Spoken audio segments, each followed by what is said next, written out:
I'm hoping that the EBOS Group is broadly familiar to some of you. I've been here a couple of times to talk about the company. Our results to June 30, 2016 were really, really strong. Obviously, we're 4 months into a new year. I'll talk a little bit about our guidance in a moment. A quick recap on the group. We have, I guess, last year achieved a series of milestones. We clicked through $7 billion in revenue. The group is scattered across Australia and New Zealand.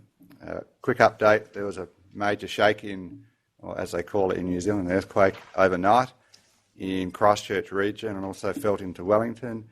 Happy to report that none of our staff and none of our businesses were affected by that, but another very nasty earthquake in New Zealand. The financials for the group, as I mentioned, for the year closed were strong in revenue, strong in profit and very strong in cash generation for the year. We do keep a keen eye on cash and we had a very, very strong year ended June 30, 2016. And the group continues to expand. So growth in profit after tax was just under 20%. As we now, 4 months into the new year, we mentioned at our annual meeting that our underlying profit after tax for the year we're in, we expect to grow between 7 to 10% on the back of a 20+% growth last year. We think that marks 2 very strong years for the group, trading reasonably well 4 months into the year.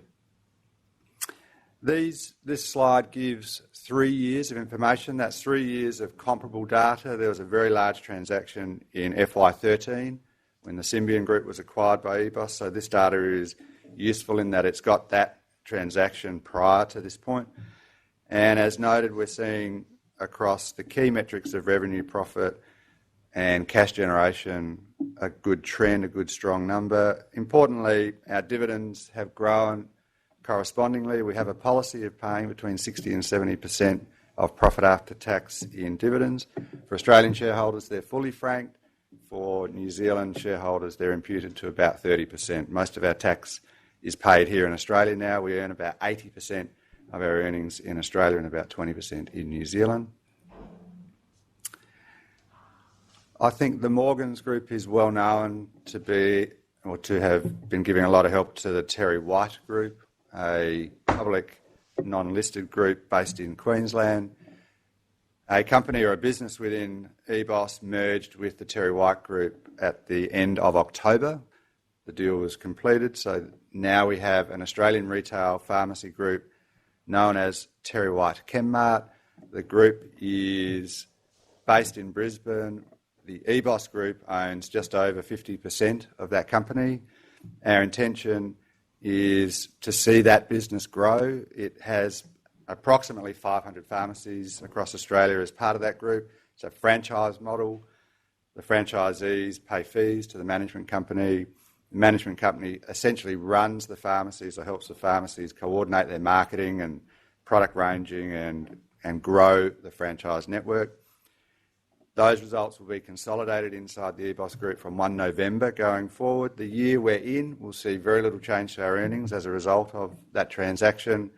We're very excited about this transaction. It creates an entity that we think will be a further consolidator of more retail pharmacy groups in Australia in the years ahead.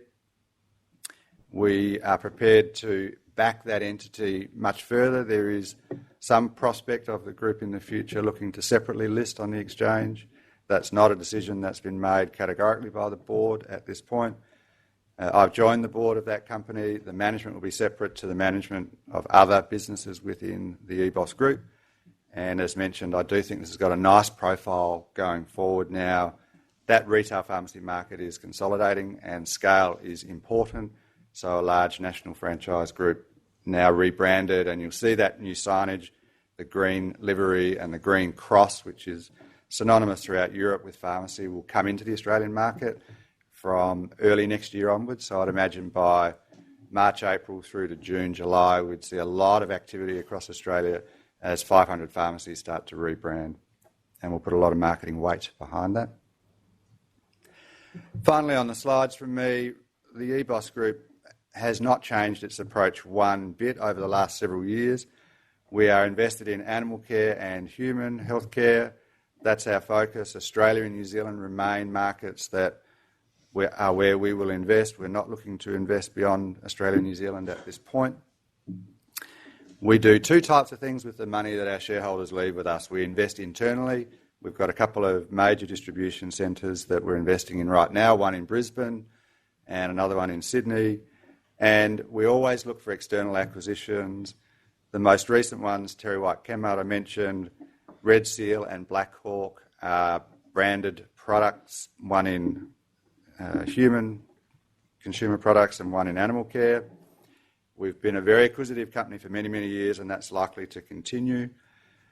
Once we've got our investments, we push for scale. That's not all that surprising. Lots of companies try to do that. But while we've got this huge range of activities across healthcare and animal care, we just try to make sure we maximise any opportunities across the network, given we've got those positions. And lastly, we're very disciplined with our money. We drive hard to get the cash out of the company so we can, as mentioned, pay some as a dividend, pay down our debt and hunt for new opportunities. And those acquisitions need to fit neatly into what we think can generate an acceptable return for the company. And over time, I think that's proven to be very successful for the group. So really no change whatsoever in our focus. Still a number of opportunities in front of us, and we're still pretty bullish about where we can take the company.